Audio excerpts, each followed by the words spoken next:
welcome to Ultra Q, the show where we watch the Ultra series in order from the beginning to the end.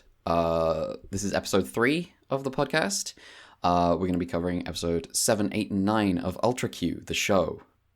I like these episodes quite a lot. I liked one of them especially. How are we feeling about Ultra Q? I'm having a good time. I'm a little sad that this is like the 1/3 mark I think we're at, right, in terms of episode count. Also, we didn't introduce ourselves.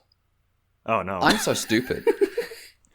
I'm Red. I'm joined by Mel. Bees. We want to restart this one. No, don't keep it in. I think No. Okay. Absolutely not. I'm joined by Razin. Hi, I'm Razin. This is a shit show. So it's okay. We'll do a Windows Movie Maker transition, and we'll get right to the next scene. Yeah. How topical. We'll talk about it. Yes, I enjoyed these episodes of Ultra Q quite a bit. But before we get to that, has anyone watched anything interesting that they want to talk about? I can go quick. I've continued watching more Blood Plus with my friends. Things are finally happening. We are halfway through the show exactly. The main villain, who my friend described as the Joker for goth girls, showed up, and she's nice. Great. The amnesia stuff is finally paying off, and we're actually getting like detailed backstory stuff involving some of the characters, and it's fine. That show still has way too many things going on. And nobody gets enough time. The animation, every now and again, they devote the 20 seconds to having a really cool scene. But then they cut away really fast, or they do whatever they can to not have to show people actually fighting. I'm still enjoying it as just a junk show food to watch about vampire girls, but, you know. Aside from that, nothing really too much to know. Is Blood Plus the one that Clamp worked on, or is that a different season? I don't believe so. That's a production IG joint. Okay. I'm pretty sure Clamp worked on one season of whatever this franchise is, but that might have been Blood C. Yeah, that's wrong. Maybe that's what the C stands for. Blood Clamp. Blood Clamp. Blood Clamp. Blood Clamp sounds gross. That sounds like a... Oh, that doesn't... Yeah. You have to go to the doctor for one of those. I watched, well, I said I was going to watch Rodan. I lied. I apologize. I did not get the time to watch Rodan. I did get the time to finish watching a show that, 70s Super Robot, that's adjacent to Toku. Yes. That's Toku related. That's Monster of the Week stuff. I finished watching Invincible, Steelman, Daitarn 3, which is a Tomino anime, the one just before he did Mobile Suit Gundam. Daitarn 3 is really good. It's broadly, the plot is just, what if a guy was really cool and had 2 girlfriends and a giant robot? It doesn't get much more complicated than that. There is a quote-unquote plot in the background. It doesn't come up very often. When it does, it's quite mysterious and vague. It doesn't get into confirming specifics about much. Also, like Dark Souls. Yeah, it's the Dark Souls of Tomino anime. It's sort of known for being very goofy, and it is. It's a very fun show. It's largely just a gag anime, but what it's not known for, and what I didn't know before I got into it, was how fucking incredible that anime looks all the time. I don't know what the hell kind of production was going on behind the scenes. That show looks so good. The fights in Daitarn 3 are so sick at all times. Not just the robots, because, the weird thing about Daitarn 3's structure is that it doesn't really do setup in its episodes. It just goes straight in with bare minimum setup required for any given conflict in the episode, so that they can squeeze, because it's a Tomino anime, so they have to squeeze 3 episodes worth of anime into one episode. And it's it's so weird. You wind up with Banjo, the main guy, winding up in so many fist fights and gunfights that when the robot shows up, it's like, oh yeah, this is a robot show. There's a giant robot in this show. The giant robot is also cool. It's hard to convey just how good it looks. But that's Daitarn 3. I don't have much more it's not like a show with loads to say about anything. But the final episode did have one of the most ridiculous things that comes back up in later Tobino stuff. I was jaw just on the floor at like, this is in Daitarn? Very strange. Does it have any relation to Zambot besides the 3 or no? No. So the 3 in Zambot 3 is because it's 3 robots that become one robot. In Daitarn 3, I think it's because the robot has 3 forms. 2 of them don't matter. 2 of them are barely in the show. The main form is the one that matters. And I didn't know until someone posted like a size comparison for giant robots on Twitter how big the Daitarn 3 was. It's so much bigger than like the Ideon. What? Excuse me. What the fuck?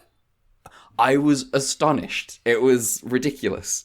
Daitarn 3 size. It was. I also did not know this.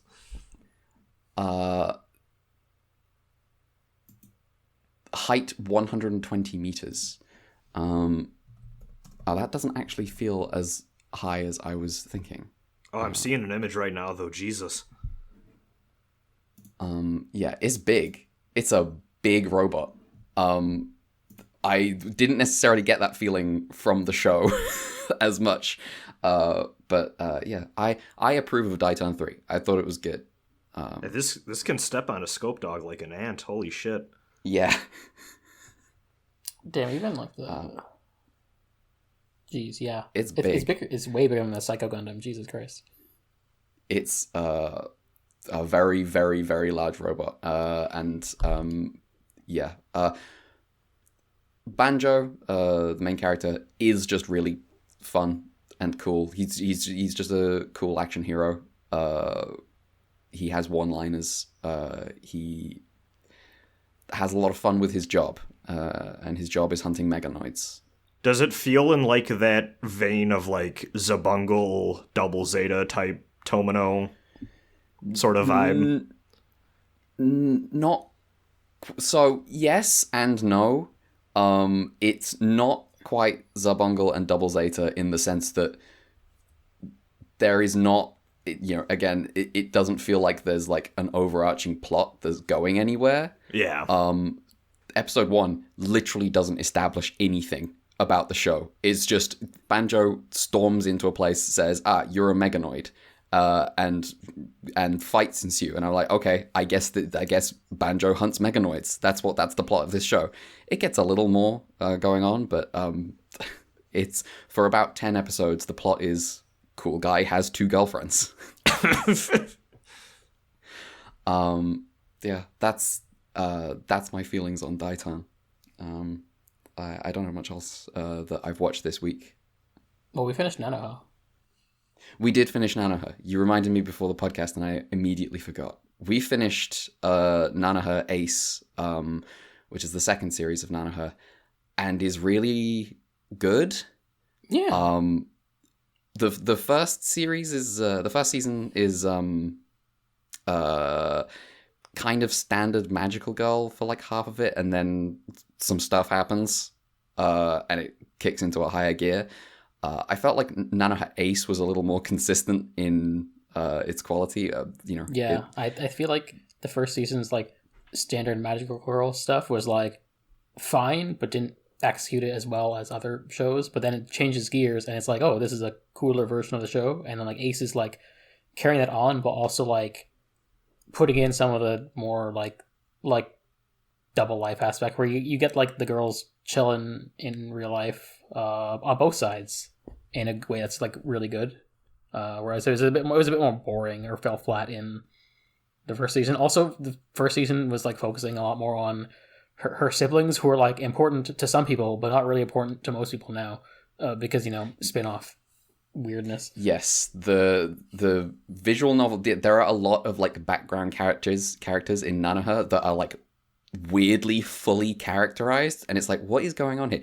And it's because they were like main characters in the visual novel that Nanoha is a spin-off of. It's like the feeling of watching Pat Labor 3 somewhat. Yes. It's not, it are the visual novels that Nanoha is a spin-off from anything to do with magical girls? No. I have no idea how they got to magical girls as the spin-off. I mean, sometimes you're just like, oh, this character is cute, we'll make a magical girl spin-off of her, and then sometimes it just gets big. Sometimes it just gets big, and now you got way more anime to make. Yeah. It was cool, though. Definitely proto-Simple Gear. Complimentary. Yes. Absolutely. When the magical girls have got equipment that, they have to load bullets into to power, that's good. I pop off when they load the bullet, and then it pops out when they do the spell, and then after the staff blows off steam. Yes. It's so sick.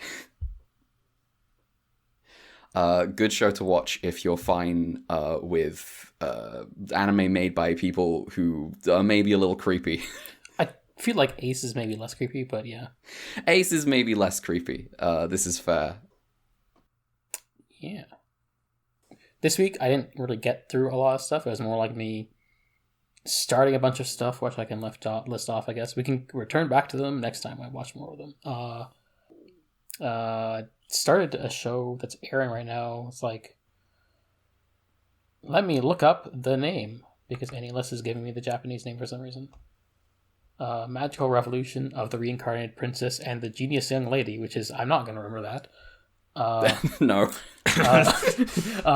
This is extreme isekai title. It sure is. I will say, to its benefit, the isekai-ness is rather understated. Like, you're presented with like the main character is a princess, and like you get a flashback where it's like, oh, she remembers her previous life, and then it's like, I'm going to make technology with magic, and it never addresses it again. Like, it's just not important. It's like, oh, well, she knows stuff about the other world and she'll use that to do stuff, but it's not like it's like not relevant beyond like that one like moment. It's like, yeah, it's gay, the girl likes another girl, stuff happens. No, but it's been mostly establishing in the first 3 episodes and vibes, which is good. I think it's going for like a more Yuri romance angle. So if you like gay stuff, probably good. I'll see how it is because I have 2 more episodes left to catch up. The me who is watching is like the big brain part of me is like, well, now I have questions about like the class perspective of the show, because it's the perspective of like nobility who is like good and stuff, and also questioning, the politics of isekai protagonist tries to modernize the fantasy world they live in by introducing modern technology from Earth. But for most people, which is probably what you should be doing, you just be going, oh, the girls are being cute together and having fun magic adventures, and it's comfy. Yeah. Nice. Both girls have amusing dads. There was like a good scene going around when the show started where it's just like the protagonist like aggressively flirts with her like love interest, the second girl, and the other girl gets flustered. But what no one who posted that screen on Twitter told me is that both of their dads are in the room, and the one dad's like, what the fuck is going on here? It's fun. Yeah, it's there's like seasonal stuff I fell behind on, but maybe I'll catch up. But yeah, it's there's nice isekai sometime that isn't Dunvine. Yeah. Speaking of current shows that are airing, well, I haven't watched it yet, but am I right in thinking the first episode of the new Precure came out? Oh yeah, I was gonna say that too. New Precure started.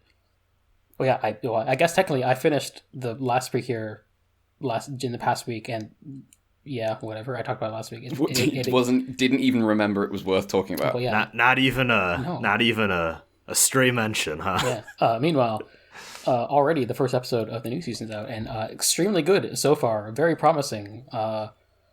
First main character seems very good, establishing things, energetic, good transformation sequence.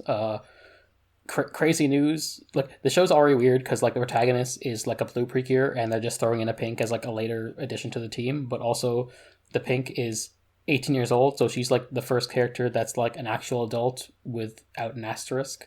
And also, there's like the orange Cure, which is like a boy without an asterisk, and it's like, oh, okay, we're just really going ways crazy here, Just shaking things up. really shaking things Yeah. up. I I remember seeing that on Twitter and being like, "Is this a joke? Is this Yeah, real?" I mean, it there's, took like- it took a yeah. there's like a history of like guys in Precure, kind of like a few years back there was Kira Alamode had like one character have a redemption, and he like became kind of like a guy Cure, but like he wasn't in name, and then he didn't do much in the end. Then the year after Tenhagto, there was the first quote-unquote guy Cure, except he's kind of like non-binary coded in a way, and also it was only for one episode. And then last year had Takumi being Black Pepper, who is a tuxedo mask with all the uselessness that comes with it. Nice. So, and now we just have like an actual boy Cure, and I am into that for gender reasons. But anyway, yeah, looking good. Fuck, did I get into anything else this week? I like started Romance of Three Kingdoms again, but that's coming along. Yeah, that's a project. Yeah, it is. Very funny when Cao Cao accidentally murders a bunch of guys. It's just like, oh, my bad. It's Fun. Sasa's so funny. I look forward to him because I just like even before reading the book, I was like, this guy is probably gonna be my character, and I want that to be confirmed. And I'll see how it goes. Yep. The pacing of that book is all over the place because you'll have like a dinner party scene that goes on like a really in depth with like a whole bunch of guys talking to each other, and then like a thing happens and there's a poem about it. But also you'll just be like, and so anyway, Liu Bei took like 5,000 guys to this place and took over the castle, and then went in, and it was a good victory. And it's like, well, okay, we sure breeze back a lot of things in really. I love the pace, and yes, the lens of like historical like epics and storytelling like this, where it's just like the real pick and choosy, like, yeah, we can just, leave this as kind of a footnote. It's real fun. Yeah. It's back before they invented like lessons for how to pace books. you could just write a book however you wanted to. Does Lawrence of the Three Kingdoms follow the hero's journey? Maybe it's not actually a good narrative. Question mark. Oh no. Oh no. I've invented the worst Romance of the Three Kingdoms podcast. Not yet. Not yet. Oh yeah, also I guess I got back on trying to pick away more at Urusei Yatsura. Not much to talk about that, except, those are some goofy guys. They are picking away at both the new show to catch up and also the old show to finish it. I'm almost caught up on the old show, and eventually I'll be caught up and watch the episodes that comes out. But, Am I the worst type of guy if I want to watch that show, but mostly just so I can watch Beautiful Dreamer? I mean, that is a very famous movie. We'll let you off. Yeah, okay. I am curious about Beautiful Dreamer, but also I'm like, I'm gonna get through the rest of it first because I'm interested in like. I think I've just accepted that I hopelessly am in love with Mamoru Oshii's work as a whole. Yeah, and I can't be. What is your? I cannot remove the duct tape. What is your opinion? In my heart. What's your opinion on Vlad Love? On what? On Vlad Love. I have not seen that yet. yet. That was the first thing I saw by him. Damn. It is the first thing you saw was Vlad Love. Yes. That's hilarious.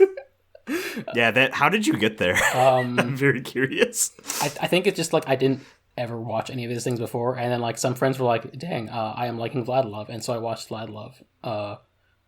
That's a weird show. I enjoy it, but whether it's good is questionable. It's very I think Oshii had fun. I think that's the most important thing. I think there's just like an episode which is like a really self-indulgent reference to some comic I don't get, and I was just like, what? Okay, I guess you're allowed to do this. As an aside, I made like a tweet that was just like, because after watching like, a bunch of Urusei Yatsura, I was like, dang, the cast of Dawn Brothers would probably fit in very well in Urusei Yatsura. And then one of my friends was like, hey, did you know that in a way, the writer of Dawn Brothers actually like worked on the Urusei Yatsura anime as like an episode writer? And I was like, this explains a lot. Oh.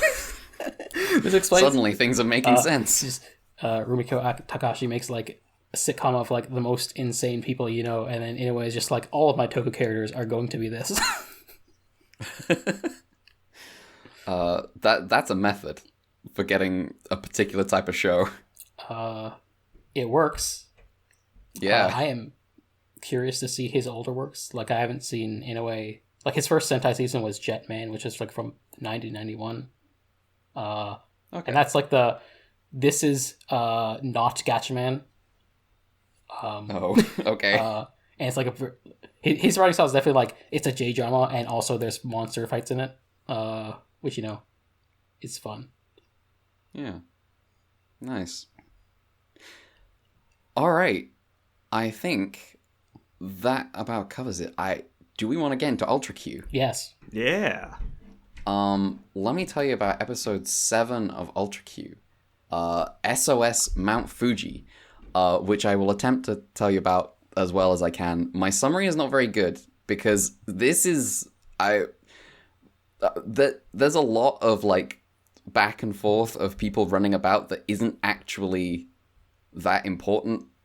Let me just get into it. Mount Fuji is going to erupt, maybe. Not this episode. Yeah. We'll talk about it. We'll get into it. Yuriko and Ippei visit the scientist making this bold claim. We are introduced to some people. One is a police officer who is not having a good time. Who's just kind of old and just like not really lacking self-confidence. Returns to report that the village didn't pay his warnings any mind because he lies too much. He needs a visit to Dragon Palace. The police officer, there's a bunch of kids playing with a toy rocket that they made that doesn't launch. It doesn't work. And the police officer tells us about Takeru, a young man who lives in the forest. And Ippei thinks, a modern Tarzan story is way cooler. Yeah. Yeah, they just say he's a modern Tarzan. And I was like, okay, I would have got that without your help, Ultra Q, thank you. I was worried Goro Part 2 was going to happen here, but thankfully that's not the case. Takeru is the cooler Goro. Yeah. He's the less ableist depiction of Goro, too. He is. Anyway, continue. Ippei is way more into the Takeru story than an erupting volcano, and Yuriko is like, yeah, you're right. And so they decide to investigate. A woman claiming to be Takeru's sister explains that her brother went missing in the forest many years ago, and she's like, it's probably him. Mount Fuji spits out a rock that has a heartbeat. Yep. Nearby, an excavation or something, or they're building a bridge or something. The point is they're like blasting road and like dumping stuff. I don't know. I assumed it was like a mining thing. Well, I thought it was because of the rock. Actually, like they dumped the rock. They blew up the rock from the volcano with a heartbeat. They blew it up because it was blocking the road or something. Did they? Oh, This episode was all over the place, kind of. So I have a lot of issues with how this episode was directed. Yeah, like I can like fill in the gaps if you want. Like they blew up the rock and then like dumped it like the rubble somewhere, and then overnight Takeru just like sees the rubble reshaping. Yes. So I wasn't aware it was from. So yes, the rocks reform around the core and shape into a body, and Takeru witnesses the birth of the rock monster Gorgos, who's kind of scary in this episode. He's like there's like some dread around the like Gorgos seeking like individual humans out to do something to them. Casually just has the Godzilla roar. Oh, okay. I'm pretty sure. I didn't realize that. Takeru flees from Gorgos, but gets his foot trapped. The police officer arrives and manages to lever a fallen tree off Takeru's foot just enough for him to escape. And fleeing together, they are trapped in a cave, and the police officer remarks on how, well, you have to stay calm in these situations. Takeru, stop trying to move the boulder. You'll never do that. I'm going to MacGyver my way out of this situation with the things in my pockets. And goes through the things in his pockets and is like, well, this is all useless. I actually very much loved this moment. It was a good joke. It was really good. Pretty good.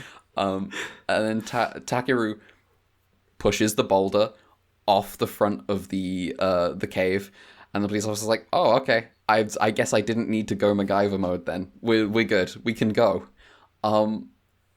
Takeru, so they meet up with the rest of the gang, who are in this episode technically. Yeah, they just kind of like have in between scenes where the gang are like, yeah, we're here too. Yeah.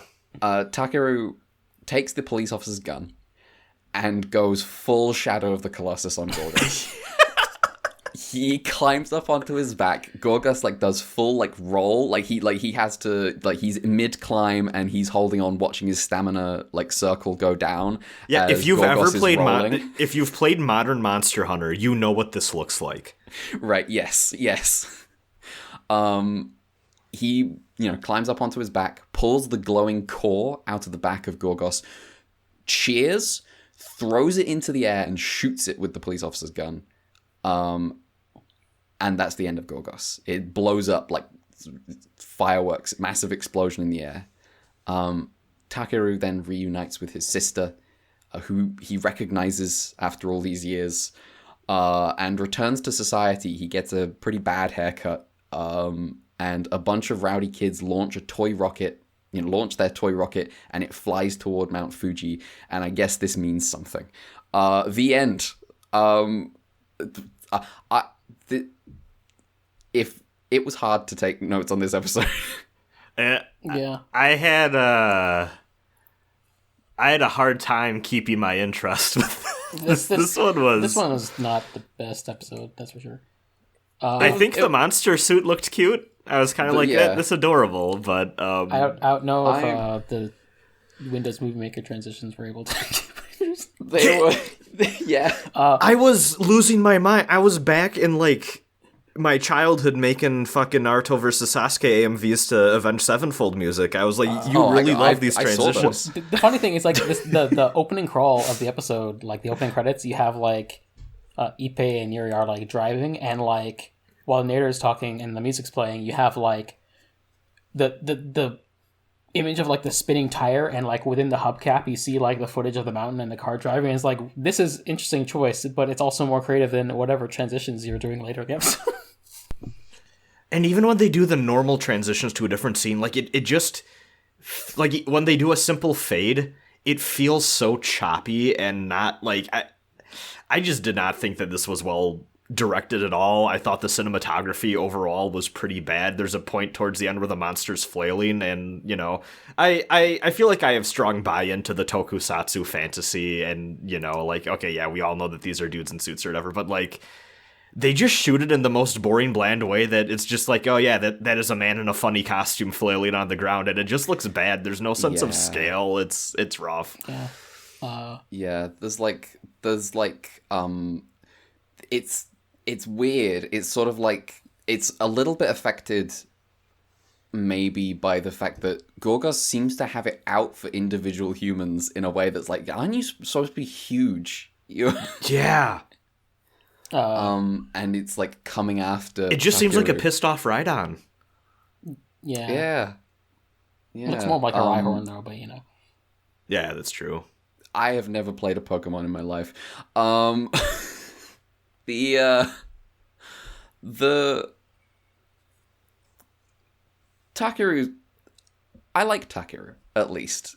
I did think it was very funny when everyone was kind of watching from the tree line saying it's Takeru's fight now. He's the king of this forest. And then they cut to Takeru and the monster staring off as though they are anywhere near the same size. Yeah, he just jumps on the monster. jumps at it. I have some weird reservation. I don't think I'm happy we brought up. I was thinking about Goro a lot this episode. I'm happy we made that comparison because Yes. I feel like it also colored what my expectations were. So we see Takaru like running around, he's fleeing from people whenever he sees them in the woods, and then we get this scene where he is seeing the monster for the first time, and I actually think it's one of the better shot scenes because it's really well done in shadow. There's like a impending sense of dread. Also, because this episode's just kind of weird, it's a ways into the episode before you actually even really see like, oh, there is a monster that is, the cause of all this or whatever. Yeah, I thought this would be more like the episode 4, where it's like not really like an animal, but more like this is just a weird rock, in the way that we had a weird plant. Yeah, but then then the rock turned into a monster, and I was like, all right. Like I actually like, but when the rock came, I was like, oh, also she's gonna. Because I was thinking watching the episode, I was like, oh, is Ultra going to be like more standard after the weirdness of last week? And it's like, oh no, here's a weird rock, but then it becomes kind of more standard after the rock shows up. I was like, okay. So I was fully expecting Takaru to be like very like caveman speed, like honestly more of a Tarzan type, and then he sees the monster and he just goes, oh crap, and runs away, and that made me lose my mind. It's funny how like even like the cop is like expecting him to be like Tarzan type caveman speech, and Takaru is just like perfectly eloquent in like normal Japanese. He's just like, let's get the fuck out of here. He's just like, and he just grabs the gun. He's like, yeah, I know how to use this. Yeah, he yes, just a normal guy who just like happens to just chill in the forest, and I don't know, he's gonna go. You know what? Respect. He's just like, grid. You know what? I've gone missing. To be honest, it's nice out here. It was real stressful back there. I think I'm just gonna stick around here and get sad when people kill bears. It does end on a really like kind of weird note. Yes. Of like the wild man is returning to. I just don't feel like it meshes with the rest of the episode. He's just like off. In a suit, getting a haircut, and then like all the paparazzi are coming out or watching him, interviewing him after he comes out of the barbershop, and Yuri's like, oh, you're a hero, you can't be having your face down, and he just like puffs out his chest and like his suit breaks, and it's like, well, I don't know what the point of this was.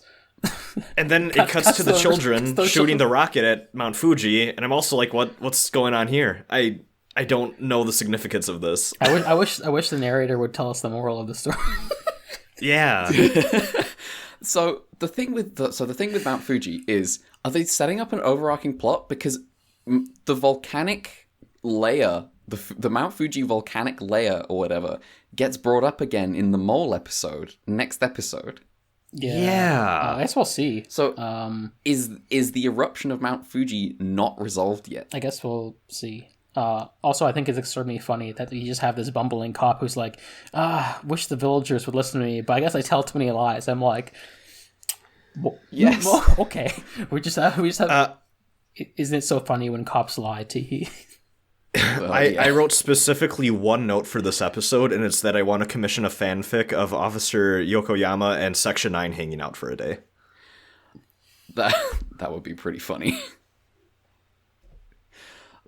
He would not quite. I don't know about fit in. Oh, absolutely not. But they would like him. Yeah. Yes.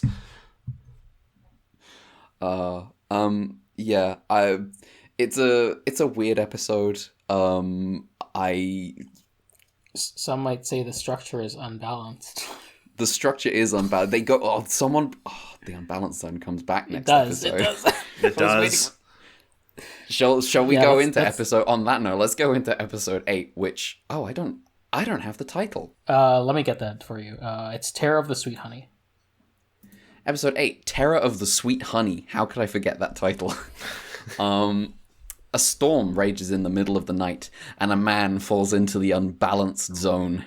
He sneaks into a greenhouse lab place, breaks a window, and leaves. His motive a mystery. I was a little upset he wasn't rubber coated. Yeah, he was not rubber coated. It should be noted that like the guy, the groundskeeper like goes and sees him acting weird, and then like the guy runs away, and he's just like surprised by something about like the glass or something. I don't know. There's something that the groundskeeper's like, what the fuck? There's a crime, there's a witness, and there's a case to be solved. Who will solve it? Jun is giving Ippei some flying lessons in the Cessna, and they witness a train come off its tracks. The cause? Something had disturbed the rails from underground. Kimura and Aiko are to be married. Kimura is a researcher who has created something called honey Jellion, which is a honey that causes immense growth in subjects that consume it. And unlike other honey, this one's actually about the characters. Yes. It is currently being tested on bees, which grow to large but manageable sizes. But the beehives were ransacked recently, and Kimura fears that something larger has eaten honey Jellion, like maybe a weasel. Kimura and Aiko are congratulated on their engagement by the shiftiest man in the world, Itami. Most passive-aggressive motherfucker. He's just like, smoking a cigarette. Yeah, sure is good of your research and your marriage. Yep, happy for you. Yes.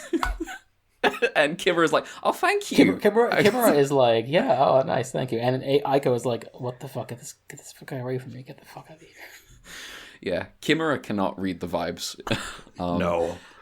Out in the fields, the giant mole, Mongula, that is its name, I looked it up, burrows its way to the surface. Farmers complain to the laboratory that they have created a monster and it is ruining their farms. Kimura is distraught that he could have let such a thing happen, but Jun, Yuriko, and Ippei have good news. They have investigated the scene of the crime, and they have heard a witness testify, and they have surmised that Kimura is not to blame. The fault lies with Itami, who deliberately let wildlife into the lab to eat honey Jellion. But why? Itami leaves, and Mongula is located. The army sends tanks and missiles and surround a tunnel entrance that will lead to Mongula. The gang enters the tunnel and finds Itami, who claims he sabotaged Kimura due to a academic jealousy. Kimura doesn't buy it, and Mongula arrives. Everyone but Itami flees as he attempts to pull a Dr. Serizawa detonating dynamite. Doing heavier lifting here. Yes. You know that picture of the star that's like the gold you tried with the Comic Sans? That yes. I want to give it to him. He really tried. He fails to kill.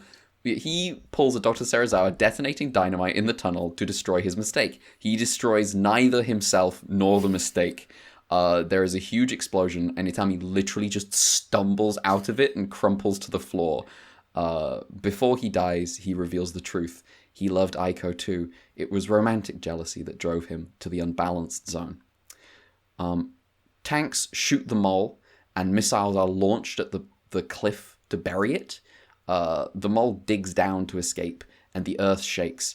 Dr. Ichinotani concludes with a smile that the mole must have dug down into a volcanic layer and, been destroyed. Dr. Ichinotani going a little fucked up here. Everyone just watching the volcanic eruption, just like smiling to themselves. Yeah. This is just a series of fuck-ups. That's yes. all that the final part of this episode is.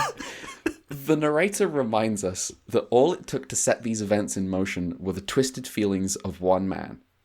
And we all harbour the unbalanced zone somewhere in our hearts.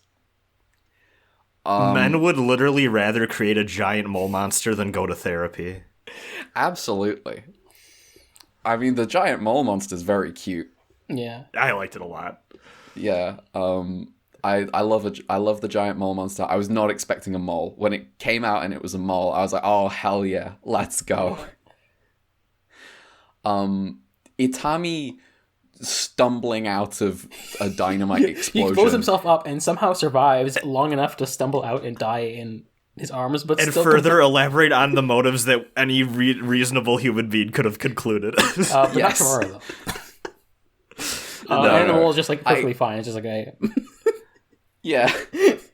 Oh man. I had a real roller coaster of emotions in the final part of this episode that I just want to run through real quick. Yeah. Because overall it made me go like, I think I overall liked it, but I don't know.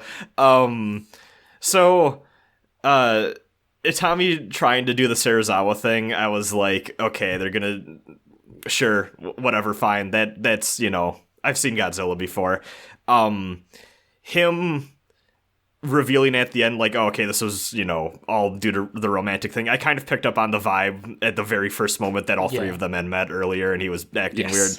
And I was like, okay, sure, that's, like, this is just a fine standard way to end, like, one of these. And then it is revealed that the mole survives, and I was like, oh, okay, that's kind of interesting. Like, it was all in vain. That's kind of tragic and sad in its own way. How are they going to deal with this? And then he comes stumbling out, and I'm just like, okay, no, this is bad again. And then the military is just shooting at it, and I go, really? That's how we're ending things? Yeah. And then that doesn't do anything, and I'm like, okay, I'm interested again. And then the mole just, oops, I dug too deep.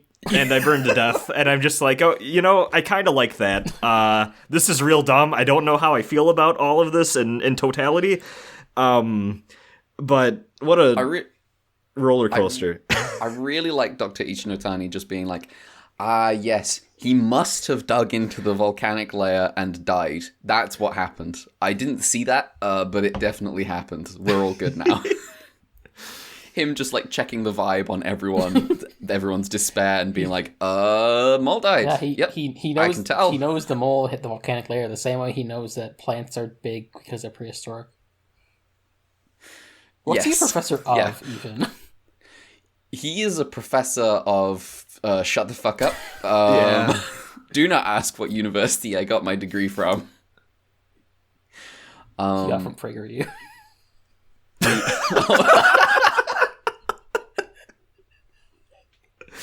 Oh no.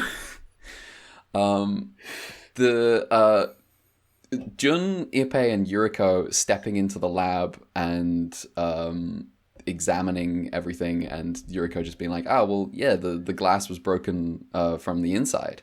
And like having this brief investigation followed immediately by groundskeeper walking in and going, yeah, I saw him. I saw he did it. It was really funny. I love the groundskeeper's line too that was like, it wasn't moles, it's because you're a terrible man or something like that. Was really fun. It was like an approximation of what the entire kaiju I like how Jin comes in and like he's like, hey, Tommy, you're the culprit, and Tommy's like, you can't prove that, and like they get their witness and tell everything, and Tommy's like, you can't, and then loses cool and runs out, and then immediately after he runs out, like some guy comes in and is like, oh, by the way, we found the mole. You where is your evidence? I have so much, mate. I've got all this evidence right here. Also, just a fun note, like over a decade ago when I was like in high school, I like actually took glider pilot lessons, and so Jin taking Ippei out flying and is like, all right, we're gonna do like a nosedive, hope we can get out of it, is like actually realistic to learning how to fly. I was wondering that because I was like that. Well, I mean, that seems terrifying as hell. Yes. Well, that's why you have like your instructor who knows what they're doing, because like if you end up in that situation, you need to be able to know how to do that. That makes sense. And so, because hey, the alternative is you fucking die. You need to know the procedure to actually get yourself out of that situation if you get yourself in that situation. So you do need to train for that. And I'm assuming the mentor has full control as well, right? Like that's okay. The way it works with like a training plane is like you're in the front seat and like the other guy is in the back seat, and there's like a stick, the stick for like controlling pitch, yaw, etc. Yeah. There's another one of those in the back, just so like how when you're learning to drive a car, the instructor has like their own brakes. It's kind of like that. Yeah. So, I figured. I just wasn't entirely sure. Who do you think is the one who's putting you in the nosedive in the first place too? I did assume that the instructor was not like reaching over to grab the stick. Yeah. Just be like, no. Because neither you or the instructor want to die, so Yeah. Yeah. Mutual interest. Okay. Cool. Yeah. So basically, this episode's message is, don't be weird about your mate's girlfriends. Yeah. Be normal. And giant moles won't attack. Extremely funny that Ippei almost ate the honey Jellion. We could have had Big Ippei. We could have. We were denied Big Ippei. I also love right at the end of the episode, they're like, this is why you shouldn't let your heart get unbalanced. And it's like, okay, we got it. We sure know that this episode was written before the reading. Yes. I love the unbalanced zone. I've got an unbalanced zone counter. We're at 3. Where we had the plant, we had the beginning narration of this, and then we had the ending narration of this. Actually, I think maybe the beginning narration of the plant had it. I feel like it's the thing where they bring it up both in the beginning and ending narration, but I think it was just the ending narration of the plant, because I remember being like, okay, that was an alright episode, and then he says the unbalanced zone, like, oh, okay, hang on, yeah. Wait a second. I feel like we'll see that less as the episode goes on. I don't know how early in advance these episodes were filmed, but... So I'm like a light thumbs up on this one. Where do you two land with like your affection also for this? Light thumbs up. I feel like this week in general, like they're fun, but I do feel like the past 2 weeks were better episodes. I'm a little more up on Mole.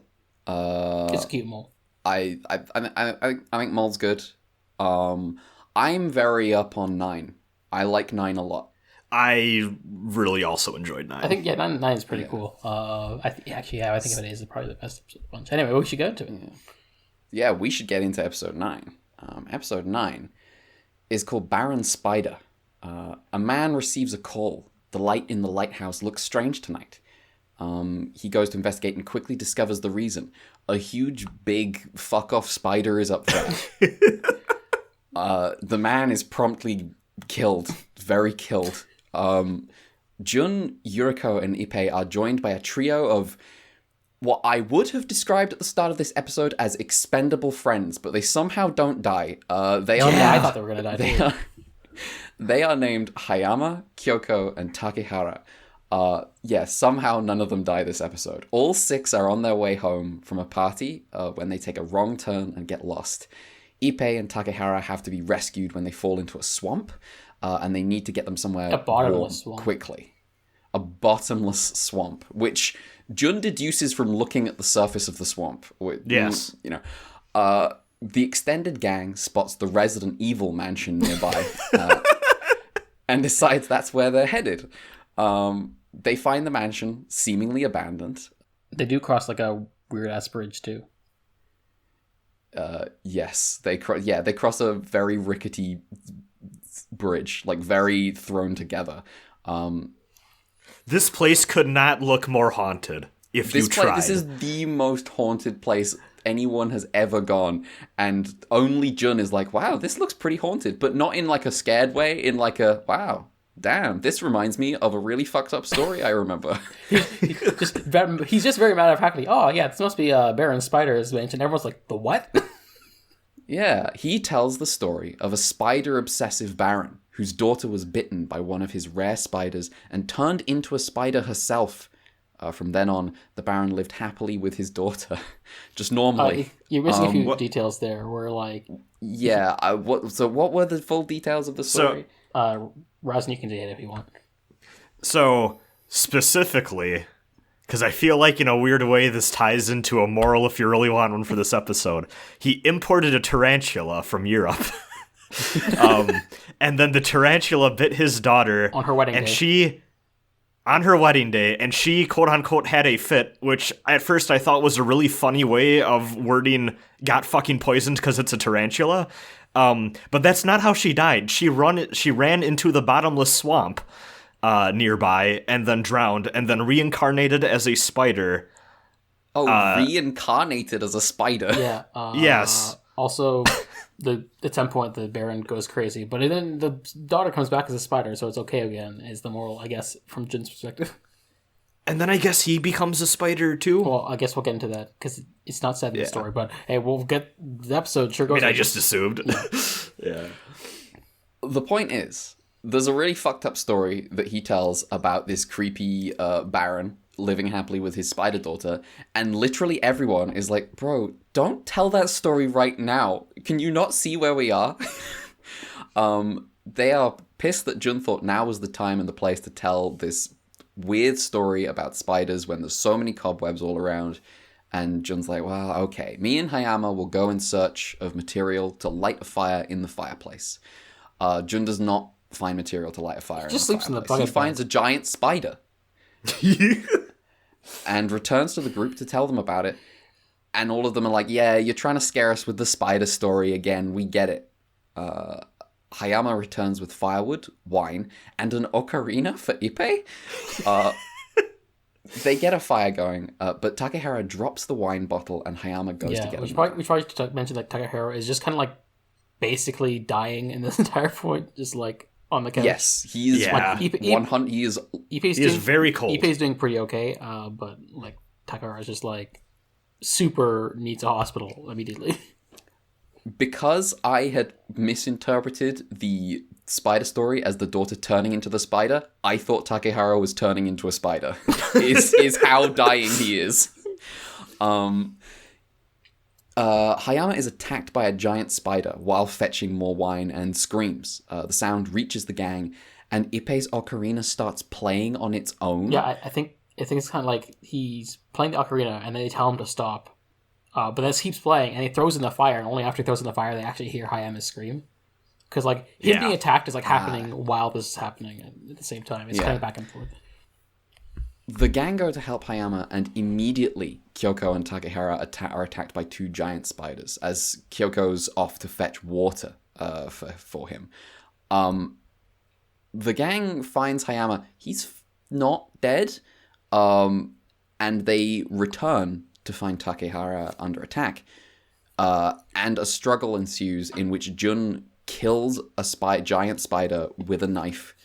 When I say giant spider, I'm not talking like Godzilla-sized giant spider. I'm talking giant spider that would fit in a room. The Resident Evil-style giant spider. Resident Evil-style giant it should be spider. Said, he kills the giant spider by like throwing the knife at it. The spider falls, and he takes the knife and just starts stabbing it. Yes! Jun has specialized in being an action hero now. He's super down for this whole thing. The whole group flees the mansion with the remaining spider in pursuit. And they arrive at their abandoned cars, and Jun's won't start. The spider approaches, climbing up onto the bonnet, and Jun finally gets the car started, backs up, and then with a little distance, picks up speed going forward and runs over the spider, killing it. The mansion spontaneously collapses and burns, and the narrator asks us to be nice to spiders. I like that more because they might have been people once. I just like bugs, and I am fine with being nice to bugs. I think everyone should learn this lesson. Just be nice. They're not harming you. Just be nice. And also, don't collect exotic pets. That's weird. Yeah. It's gonna go wrong, and you're gonna fuck up the ecosystem, and people are gonna come back to life as spiders. It's not a good time. Baron Spider bought a spider, and everything went bad. He bought a European. Got to be wary of those European spiders. Well known for tarantulas. Well, first of all, tarantulas that will bite you, that will poison you so bad that you will wind up dying in some way. I don't think that's much of a thing. I think tarantulas are they're poison mainly safe. Yeah, their poison isn't so bad because they're big is the thing. They'll kill you because their fangs are big, not because they're necessarily like poisonous. And that's more for prey than anything. So the thing about this episode is it's just a spooky house episode. It's an episode where they go into a spooky house and it's fucking creepy. Yeah. It's really good. It's really cool. The atmosphere in this episode is excellent. Obviously because the friends are characters we don't know, they're seeming expendable, so it actually feels tense when they're like actually being attacked. Yeah, it definitely feels like there was a version of this script where all three of them were dead, because all three of them did get attacked. I mean, I don't think like Takehara actually got like fully attacked. It's more like the spider's like climbing over him or about to, and then like Jun's like, fuck this, and they just grab some candlesticks and start beating him. Yeah. when the spider's approaching Takehara's like hand under the sofa as it's like hanging off, and the camera's just like from spider point of view close to the ground approaching. It was cool. There was some cool stuff in this episode. I had to look up because there's some really cool shots of like first of all front on of the spiders shooting web, and then front on shots of the actors having the web shot at them, and I had to look up what this was. In those shots, they're like they are like covered with something, because what's happening is, for their safety, because they're shooting like melted styrofoam at them. And it would burn. It would not be fun. Yeah. So yeah, but the effect is very cool. I think the spiders themselves. There's a couple of moments where they try to show the spiders walking, and it's very silly. It's like Muppets walking. Yeah. I do think the glow effect they have for the eyes is pretty tasteful. Yeah, There's it's some pretty cool. really good shots with that. Yes. Yeah, when they're rising and like rising and lowering too, it looks a little like funky, but it is a good shot where like it's fun. goofy when like Jun just goes upstairs and he just like lays in the bed while all of his friends are like surrounding the one friend who is dying. He just sleeps there, but then he wakes up and it's like, oh fuck, a spider. He's just chilling. He like spots outside of the window. He's like, because they go to the Resident Evil mansion because there is a light in the window. And he spots from like a window upstairs. He's like, oh, there's a lighthouse out there. It was probably the light reflecting off this window, which makes me think, is there a third spider, or did that one spider get back here real quick? Like the lighthouse is like completely irrelevant after like the intro section and like Jun's realization. Like it's like, how did the spider like leave the mansion often, or like? I feel like there are two spiders, but there is something I really loved about this episode. Yes, there's this whole like sub-layer to this episode this whole time that there's actually just some ghost shit happening too. Yeah. Like that I adore. Like it's just cool. Like when both the spiders die, the mansion just fucking collapses into the swamp, and everyone just watches. Yeah, it's like just the fall of the House of Usher happens right at the end. It's real cool. I like the shot of like the candlestick that Ippei definitely used to beat over a spider is just like causing the mansion to burn down. Yeah, but I just love that lingering feeling of like you said with the ocarina, and then also too with like even with the reveal of the lighthouse reflection probably being the cause. I'm like, I don't know if it was that or if those spiders pulled some shit. It's great. The light, a lighthouse is light. It moves. It doesn't necessarily look like a room that's lit. So yeah, this is just some ghost shit going on in this episode. It's fun. Also cute is like, what if a ghost story was a spider story?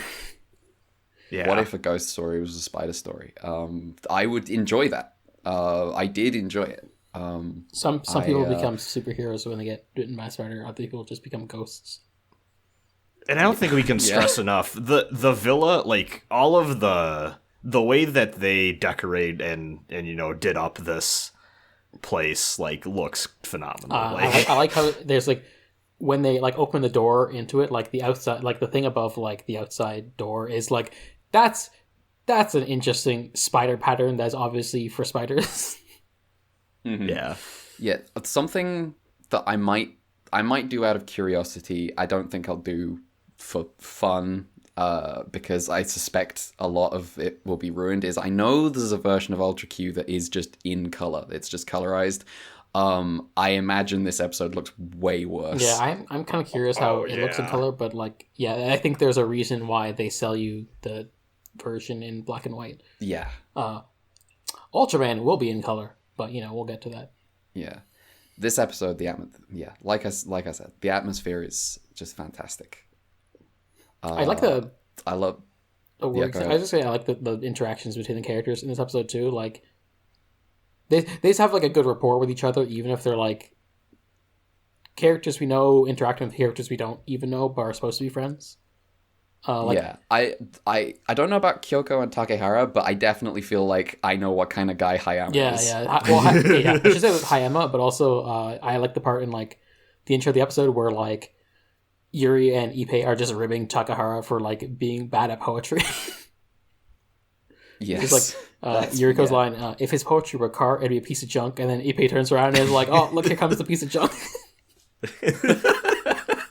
It's so funny. The gang is good. I like the gang. I like Jun, who has decided that he is the protagonist. Yuriko, who is just doing her job. She's really Ippei, in for a job as a kaiju specialist specifically. She is into being as intrepid a reporter as you can get. And then also doing stuff on the side as well. Oh god, she didn't... The mansion vanishes, no pictures for her. Yeah, I forgot, like, last episode, she was just, like, as everyone is, like, just watching and, like, happy about the eruption, she's just, like, taking, like, a billion pictures of the eruption. Yes. Yes. Yuriko is like, some fucking sad shit happened, but, I get paid. There's gonna be no evidence, because that swamp, bottomless Swamp, it's just gonna sink right in. That swamp did more damage to them in the long term than the spiders did. They rocked up in their car, these completely new people, and I watched those two men in the lighthouse die, and I was like, oh, you people are dead. Yes. You people are dead. And then they weren't. They were absolutely fine. It'd be funny if they show up again, but I doubt it. It'll be really funny if they die in a completely other episode. But yeah, like you say, I doubt it. Do we have anything more on episode 9 of Ultra Q? No, I think this is right behind Dragon Palace for me. Yeah, I think controversially, I might even prefer this episode to Dragon Palace just because I really like a spooky house. That's understandable. I'm just a little freak that likes dumb shit, which is why the Dragon Palace is going to be hard. Yeah, hard to top. I'm not sure if I can... I don't know how I'd rank most episodes, but Dragon Palace is kind of hard to top in terms of just being, like, absolutely insane.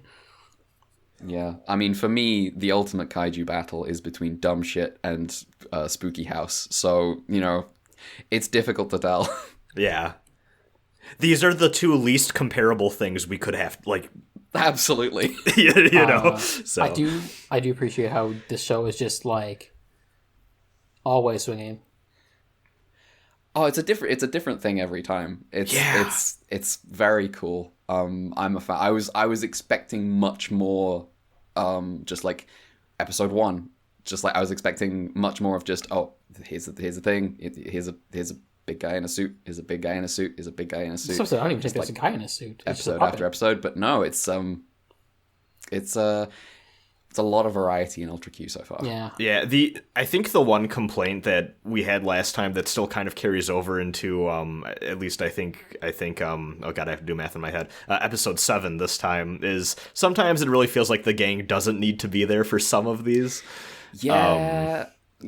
Aside from that, the main consequence of them being in the episodes that they don't have to be in is I have to figure out whether it's actually relevant to mention them in my summary. I have to be like, do I actually care about typing out Ippei and Yuriko here? I don't think it matters for... Yeah, and in my notes, which I'm doing on the fly, I'm just like, I just write the gang because I'm like, oh yeah, it's those guys. Like, they're a package deal most of the time.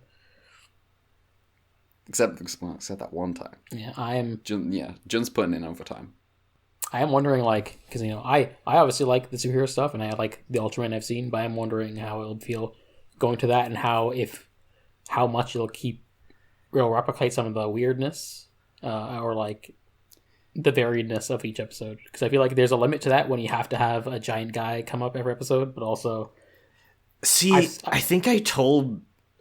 sorry, go. I also seen, like, in later Ultraman season, they'd still find ways to be pretty weird about it. Like I can think of like some weird episodes in like Dinah and Orb I can come off the top of my head. So there is like, it's like there's obviously if you're gonna have a superhero, you're kind of constrained on that front, and rather than just like here's some guys exploring and doing shit. But like I'm looking forward to seeing how they like don't just stick to a formula if they still like shake it up in like future seasons where there is a giant guy, because that sure is 80% of what we're gonna be watching. See, Yes. I after we recorded the first Ultra Q episode, I distinctly remember telling both of you, I am so fucking terrified I'm going to get into the Ultraman stuff and discover that I am a major Ultra Q guy, but not an Ultraman guy. Yes, I remember this. I want to keep the faith strong. I want to be as open-minded as possible, but I really love Ultra Q a lot so far. I do think, at least from my understanding, Ultra 7, from what I have heard other people tell me, is just like it's kind of like in between in a way. So I'll be curious. I've seen that image of all the Ultramen on the crucifixes. I know we're getting into some wild shit. Yeah, that is the one thing I know of Ultra 7. Yeah, like I think like they'll try and do different things with the formula, even if there is a giant guy. Like, I guess we'll see how that plays out. And honestly, anything that gives me an excuse to rant about my Catholic upbringing is, it's always a good time. Get ready. Oh boy. I was just actually thinking. I actually asked for a giant guy in the mole episode. I wanted Giant Ippei. Giant Ippei could have been our proto Ultraman. Yeah. I mean, I think it also helps, like, the predominant, like, obviously I'm quote-unquote spoiling stuff for the future, but, like, not every Ultraman episode ends with Ultraman blowing up the guy. Like, sometimes the monster is just nice. There'll be, like, different solutions to different episodes beyond just gratuitous violence. I do kind of like how an Ultra Q, well, I guess it's really only the one time. I thought that the mole episode was going to end like the Pegula one, where it's just like, oh, it went away, but then it was like, oh, it went away the wrong direction, motherfucker. It went away after bombing the shit out of it.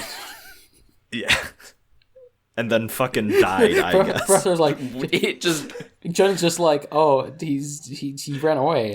Is he dead? And like, Professor's like, no, but he was hurt so much he will never return to the surface with complete confidence.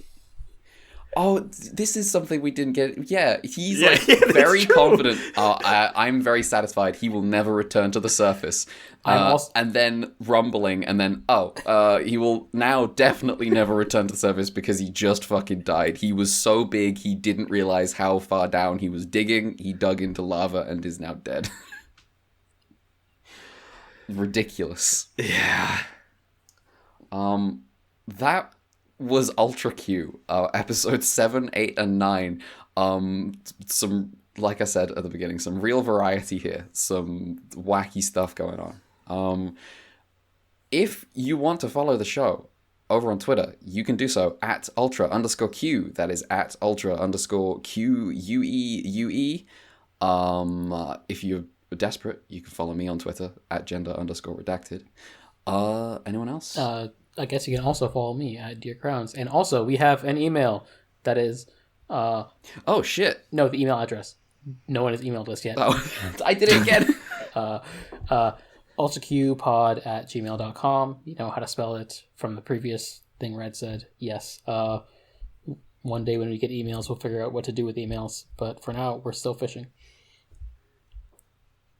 And then I'm at Rosenbran on Twitter, and then I also have a YouTube channel, which is also Rosenbran. I said last time, right after we were done recording, I was going to go play Elden Ring and record more for that Let's Play. I then proceeded to take a nap, and then not record more Elden Ring, and I still haven't done that, and now my throat's a little funky, so I probably won't. So probably not much going on with YouTube for a little bit, but I got 10 years worth of mediocre videos for you to watch. Go check it out. Those videos are alright. Thank you. Go watch my Kyoyaku Megami Tensei Let's Play and lament the time when Atlas made good video games. I used to play. That was a long time ago. Etrian Odyssey. It was a very long time ago. Etrian Odyssey is That's pretty the sick. Atlas series I want again too. I need to play more Etrian Odyssey. I'm a weirdo who's like yeah, I know the remake of 1 adds all this quality of life stuff that makes the game actually work, but I like the aesthetic and vibes of 1, so I might just go with the more painful version.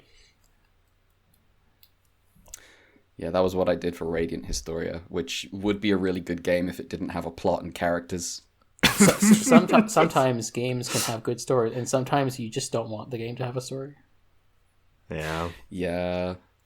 Well, I think on that note, talking about Radiant Historia, we are going to end our Ultra Q podcast. Yeah. Join us next time for episodes, 10, 11, and 12 of Ultra Q. We're at the 1/3 waypoint. That's a word. 1/3 waypoint. Yeah. We will see you next week. Next week, See ya. the unbalanced zone. Oh. Whoa.